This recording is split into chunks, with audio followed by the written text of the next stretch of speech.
પોરબંદરના લોકસભાના સાંસદ ડોક્ટર મનસુખભાઈ માંડવિયાના દિલ્હી આવવાનું આગ્રહભર્યું આમંત્રણ આવ્યું હતું, જેને વધાવી જીટીપીએલના સૌરાષ્ટ્ર કચ્છના ડાયરેક્ટર રાજભા જેઠવા, ખબર જગતના મેનેજિંગ તંત્રી જયેશભાઈ જોશી અને આજકાલના સહતંત્રી અને યુવા પત્રકાર પાર્થ જોશી દિલ્હી સ્થિત સાંસદ ડોક્ટર મનસુખભાઈના 2 દિવસ મહેમાન બન્યા હતા.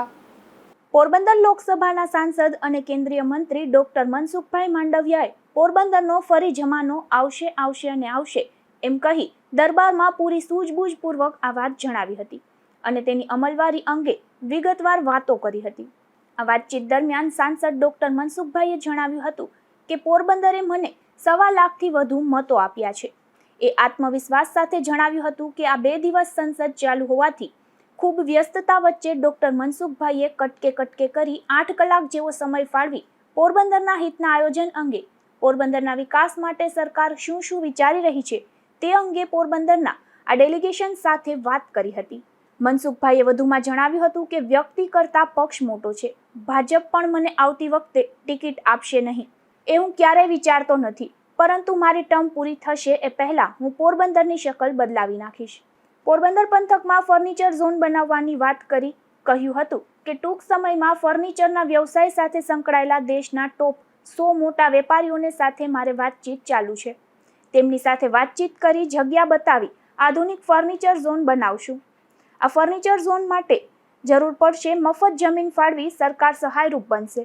આ ઉપરાંત પોરબંદર બંદરેથી મુસાફરો અને માલવાહક ક્રૂઝ સર્વિસ પણ ચાલુ કરાશે, જેથી ટ્રાન્સપોર્ટેશન વ્યવસાયને પણ વેગ મળશે. પોરબંદરમાં ઉદ્યોગ સ્થાપવા અંગે સ્ટીલ પ્લાન્ટ સહિતના મોટા ઉદ્યોગના માલિકો સાથે પણ વાત ચાલતી હોવાનું મનસુખભાઈએ જણાવ્યું હતું. સીધી વાતચીત ચાલતી હોવાનું જણાવી કેન્દ્રીય મંત્રી ડોક્ટર માંડવિયાજીએ જણાવ્યું હતું કે મોટા ઉદ્યોગ આવે એ પહેલા નવી ટ્રેનો અને વધારાની ફ્લાઇટો ચાલુ થઈ જશે. ગુજરાત સરકાર કેન્દ્ર સરકારના સાથ સહકારથી પોરબંદરની પ્રગતિનો પંથ પૂરપાટ ઝડપે તૈયાર થઈ રહ્યો છે અને ટૂંક સમયમાં પોરબંદર વાસીઓને પરિણામ પણ દેખાશે. મંડળના રાજભા જેઠવા, જયેશ જોશી અને પાર્થ જોશીએ પોરબંદરની ભૂતપૂર્વ નગરપાલિકા અને હાલની મહાનગરપાલિકાના અધિકારીઓ તથા પદાધિકારીઓના ભ્રષ્ટાચાર અને લાલિયાવાડી અંગે ધ્યાન દોરતા કેન્દ્રીય મંત્રી માંડવિયાજીએ પોરબંદર મહાનગરપાલિકાની આગામી ચૂંટણીમાં ભાજપ છાપેલા કાટલાને બદલે સારા લોકોના કામ ન કરનારા અધિકારીઓને બદલી નાખવાનું પણ જણાવ્યું હતું. આ તકે પોરબંદર જિલ્લા પોલીસ અધિક્ષક ભગીરથસિંહ જાડેજાની કાયદાકીય કાર્યવાહીની સરાહના પણ કરવામાં આવી હતી. ભાજપ પ્રમુખ અને યુવા ઉત્સાહી નેતા સાગર મોદીએ મીડિયા પ્રવાસી ટીમની સાર સંભાળ રાખી ઘટતી સુવિધાઓ પૂરી પાડી હતી.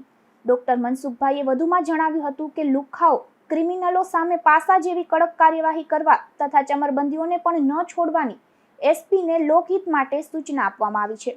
દિલ્હીના 2 દિવસના પ્રવાસ દરમિયાન જીટીપીએલના એમડી કનકસિંહ રાણા તથા જીટીપીએલના state political editor Hitendra Barot પણ સાથે જોડાયા હતા. કેન્દ્રીય મંત્રી ડોક્ટર માંડવિયાએ લોકસભા, રાજ્યસભા અને મનસુખભાઈએ ખુદ સાથે રહી મીડિયા પ્રવાસી ટીમને પ્રિન્સેસ હાઉસની મુલાકાત લેવડાવી તલસ્પર્શી માહિતી પૂરી પાડી હતી. અશોક થાનકી, ગુજરાત ન્યૂઝ, પોરબંદર.